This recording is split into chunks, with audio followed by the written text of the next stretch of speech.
देशात एक अशी घटना घडते ज्या घटनेला घेऊन पूर्ण देशात संतापाचं वातावरण निर्माण झालं होतं. प्रत्येक वयाचा माणूस हीच मागणी करत होता की या आरोपीला कठोरात कठोर शिक्षा झाली पाहिजे.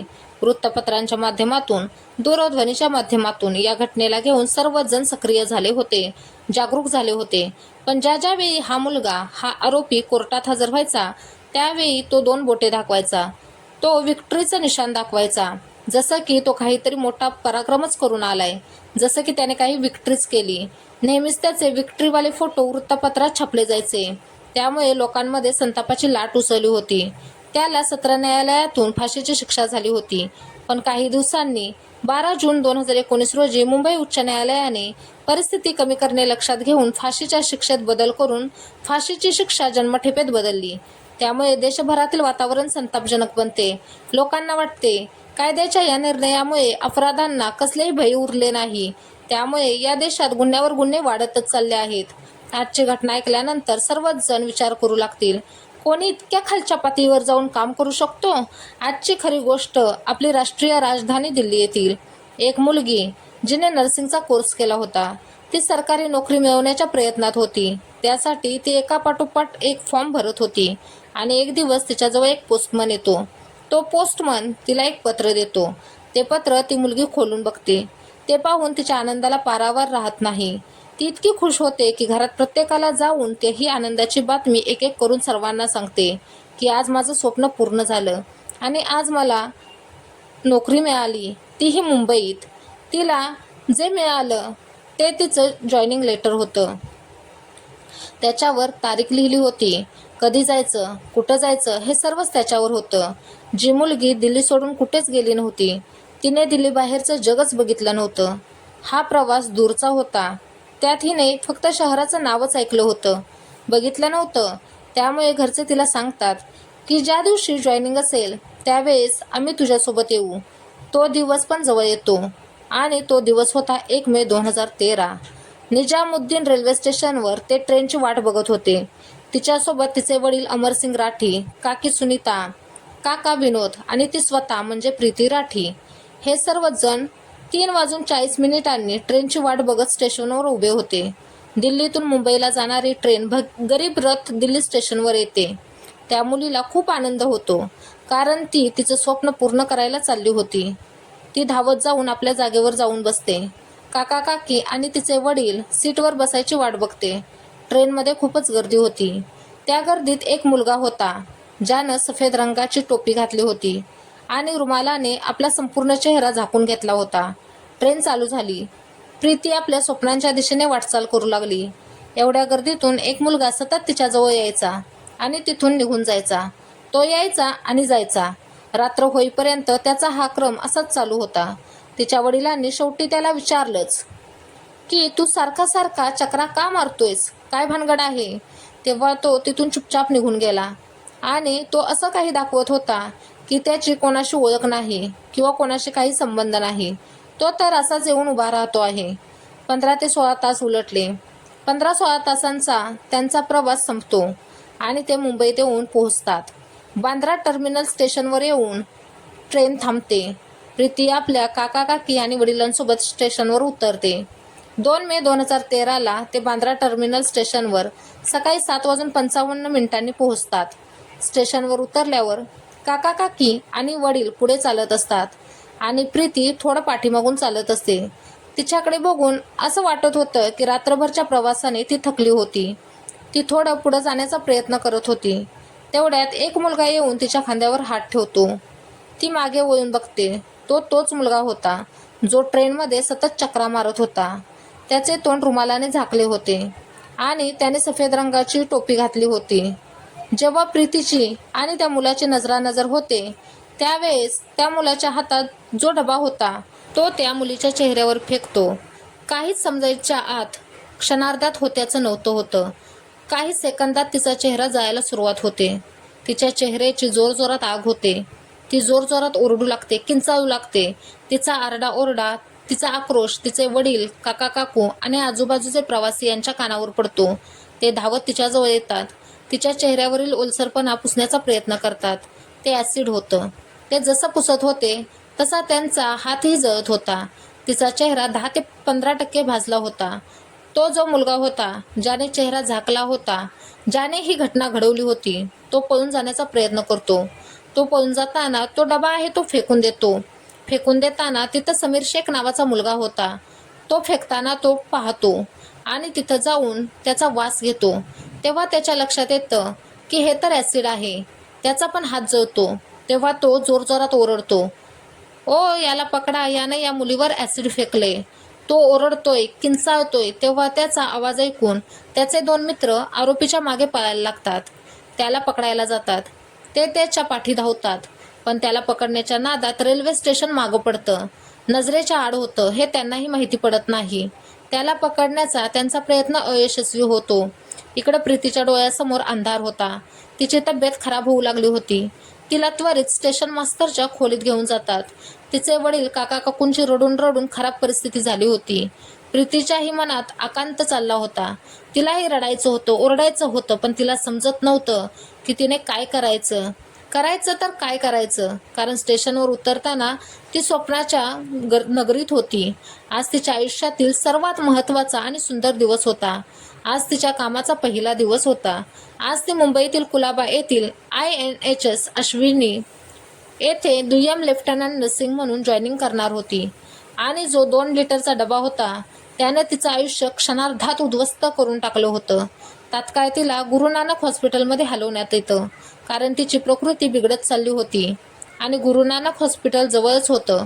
तिच्यावर उपचार सुरू होतात, पण ते हॉस्पिटल या उपचारासाठी नव्हतंच. काही तासांनी डॉक्टर येऊन सांगतात की आम्ही तिचे उपचार करू शकत नाही, कारण तिची प्रकृती नाजूक आहे. तिला जास्त वेळ इथं ठेवलं तर तिचा जीव जाऊ शकतो. ती गंभीररित्या जखमी झाली आहे. प्रीतीला मनसा हॉस्पिटलमध्ये लगेच दाखल करण्यात येतं आणि प्रीतीला विचारलं जातं की तिच्यासोबत काय झालं होतं, कसं झालं होतं, कारण ॲसिडची मात्रा तिच्या शरीरात पसरायला लागली होती. तशी तिची प्रकृती खालावत चालली होती. मेणबत्ती वितळते तशी तिची त्वचा वितळत होती. असं वाटत होतं की सर्वात भारी गुणवत्तेचं ॲसिड वापरलं गेलं होतं. उपचार सुरू होतात. 2 ते 3 दिवस गेल्यानंतर पोलीस येतात आणि विचारतात की हे कोणी घडवून आणलं असेल, त्यांच्या कोणावर संशय आहे का. ते प्रीतीला देखील प्रश्न करतात, पण ती बोलू शकत नव्हती, कारण ज्यावेळी तिच्यावर ॲसिड फेकलं गेलं होतं त्यावेळी तिनं ते गिळलं होतं. त्यामुळे तिच्या घशात खोलवर जखम झाली होती. तिच्या शरीरातील एक एक अवयव निकामी होऊ लागला होता. तिने खुणवून सांगितलं की ती थोडंफार लिहू शकते. तेव्हा तिने सत्यम, अंकुर आणि पवन यांची नावे लिहिली. तिला त्यांच्यावर संशय होता. तिच्या वडिलांशी, काका काकूंशी तिने लिहून हे सांगितलं होतं. तिनं खूप त्यांना लिहून सांगितलं होतं. ती बोलू शकत नव्हती, पण लिहून ती आपलं मन मोकळं करीत होती. ती म्हणाली की मी स्वप्न बघितली होती, माझं आयुष्य बदलणार होतं. मी कोणाचं काय बिघडवलं होतं, त्याची काही माहिती मिळाली का, तो मुलगा कोण होता, त्यानं असं का केलं. एका बाजूला ती मुलगी जीवन मृत्यूशी झुंज देत होती, तर दुसरीकडे दूरध्वनी वर्तमानपत्रात त्या मुलीच्या बातम्या झळकत होत्या. असं कोणतंच शहर नव्हतं की जिथून आवाज उठवला जात नव्हता. तो आरोपी कोण होता ज्याने हे घडवून आणलं होतं. त्याला लवकरात लवकर पकडलं जावं. त्याला फाशीची शिक्षा झाली पाहिजे. तेव्हाच त्या मुलीची लहान बहीण तनू हिला पवन कुमार फोन करतो आणि तिला विचारतो की तुझी बहीण कशी आहे, तिची तब्येत बरी आहे ना, काही गडबड तर नाही ना. पण त्याची विचारण्याची पद्धत तनूला वेगळी वाटते. तिला संशय येतो. ती वडिलांना म्हणते, पप्पा आज पवन कुमारचा फोन आला होता की जो B.Tech करतो. तो दीदीची तब्येत कशी आहे विचारत होता. काही गडबड तर नाही ना असे बोलत होता. वडिलांना पण संशय येतो. ते सरळ पोलिसांना फोन लावतात आणि सांगतात आज पवन कुमार नावाच्या मुलाचा फोन आला होता. असू शकतं की या घटनेशी त्याचा काहीतरी संबंध असेल किंवा तोच या घटनेच्या मागे असेल. तेव्हा पोलीस याला गंभीरतेने घेतात आणि 9 मे 2013ला पवन कुमारला अटक करतात. त्याची विचारपूस करतात. हे नाव तेच होतं जे प्रीती राठीने लिहून पोलिसांना दाखवलं होतं. पवन कुमारची सक्तीने विचारपूस केली जाते आणि मुंबईची रेल्वे पोलीस त्याची विचारपूस करतच होते. काही दिवसांपर्यंत त्याची चौकशी चालूच असते, पण पोलिसांना अपयश येतं. पोलिसांनी त्यांच्या परीने प्रयत्नांची पराकाष्ठा केली. प्रीतीच्या वडिलांनी त्यांच्या परीने शोध घेण्याचा प्रयत्न केला. तेव्हा माहिती पडलं की पवन कुमार त्या दिवशी ना दिल्लीत होता ना मुंबईत. 1 मे 2013ला तो मुंबईत आणि दिल्लीत नव्हताच. तो रोहतकमध्ये होता. त्याची लोकेशन तपासली जाते. तेव्हा समजते की तो रोहतकमध्ये होता. पोलिसांची तपासाची दिशा चुकली असल्याचे पोलिसांना वाटत होते.